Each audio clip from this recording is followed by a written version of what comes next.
Hello guys! Good afternoon! For today's video, magluluto po tayo ng pechay. So, mayroon akong pechay dito. So, ito yung pechay na dahon niya at saka ito yung pechay na yung stem niya. Kala ko ano na yun nandun. And then, may dalawa tayong egg, saka bawang, 5 cloves of bawang, garlic, and then yung 3/4 ng belly. At saka, mayroon tayong isang talong, hinihiwa-hiwa ko na rin. So, ngayon, magpapainit na tayo para makapagluto na rin tayo. So, ngayon na po, mainit na po ang ating kawali. Unahin lang natin ilagay yung kanilang baboy.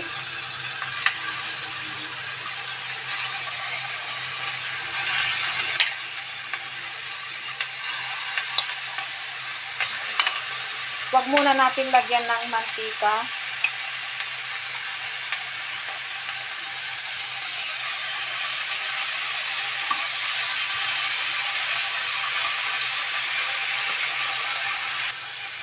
So, ayan guys, baliktarin lang natin yung karne ng baboy.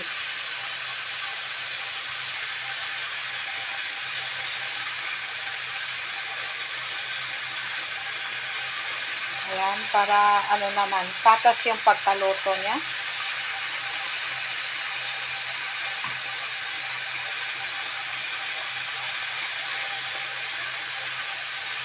Ayan, nabaliktad na lahat.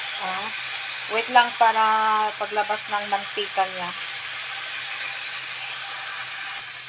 So, ayan na po. Nagisa na po ang ating karne. Ay, siya nga pala, I forget to tell you, before this one, the belly, I marinate pala ng 8 hours. In-marinate ko muna siya ng soy sauce at saka a bit, 1 tablespoon of oyster sauce. Yan po siya.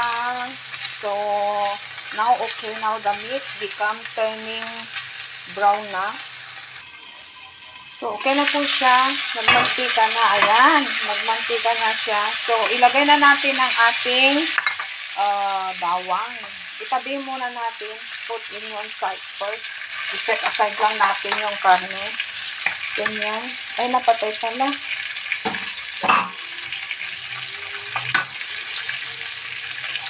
Yan, lutuin lang natin yung garlic.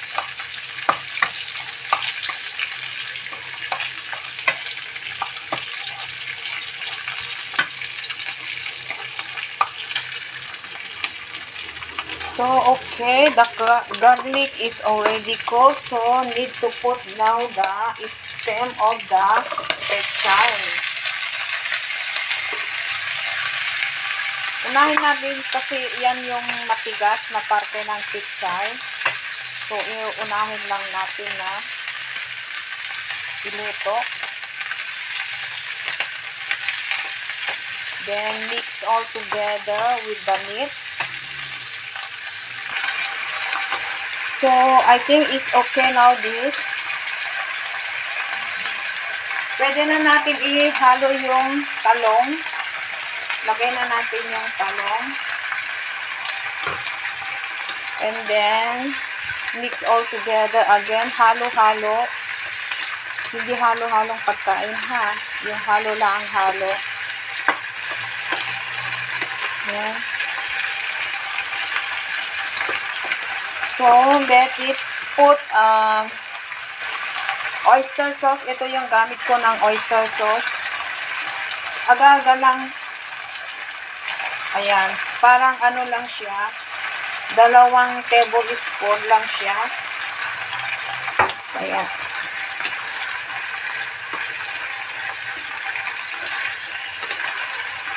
Then, of course,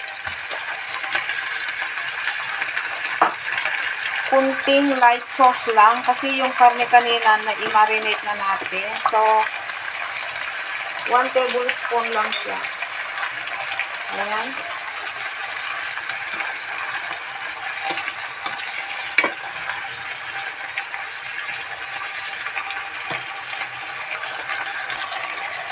So, ayan guys, ano lang, lagyan natin ng 1 cup of water para man lumambot konti yung steam ng pechay at saka yung karne. Yan. 1 cup of water, then let it boil. Wait for 5 minutes. So, ayan na guys, titingnan lang natin kung yung karne is ano na, malambot na. Yung matigas na karne, pinalambot natin. Yan, malambot na yung ating karne guys. Ayan na oh, lambot na siya. Oh, yung mga mahilig matigas, ayaw ko kasi ano, basta. So, pwede na natin ihalo yung dahon ng pechay. Ayan na po. Ihalo lang natin yung dahon ng pechay.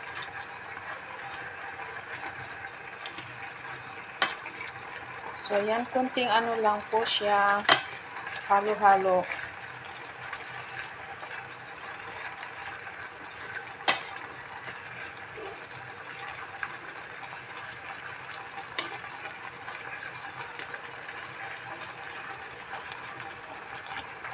Madali lang maluto yung dahon niya. Ayan. Actually, doon sa Pilipinas, yung pechay is kinikilaw, diba?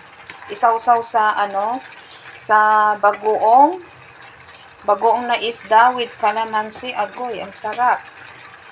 So, ayan guys. And then, tabilang muna natin dyan. Let it, make it number 2. So, yung, ano natin, yung dalawang itlog, i-stir lang natin. Dalawang itlog talaga. Lagyan lang natin ng konting asin. So, hayan lang guys, yung ano, yung asin niya. Konti lang.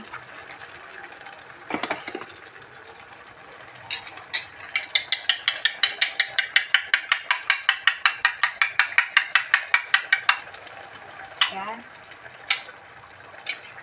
And then,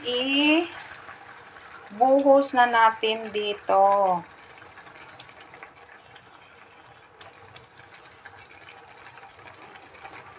Yan. Napakasarap ang ating pechay, ginisang pechay ngayon. Huwag muna nating ano, ihalo ng ano, mabuti. Let it boil first.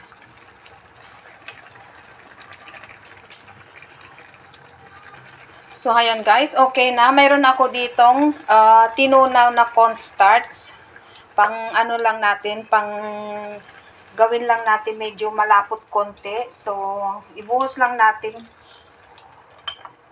yung cornstarch. Yan lang. Para lumapot lang konti. Kasi yung mga nandito, hindi sila mahilig ng sabaw-sabaw na sa gulay. So, ayan guys. Konti lang. Ayan. So, ayan. Luto na ang ating pechay, ginisang pechay. So, yummy. Hanggang dito na lamang guys. See you again for my next video. Salamat sa panonood. Shout out sa lahat-lahat na mga viewers ko. Thank you so much to all of you guys. Sana hindi kayo magsasawang manood sa mga simpleng ina-upload ko. So, hanguin na natin. Ilagay na natin sa ating lalagyanan.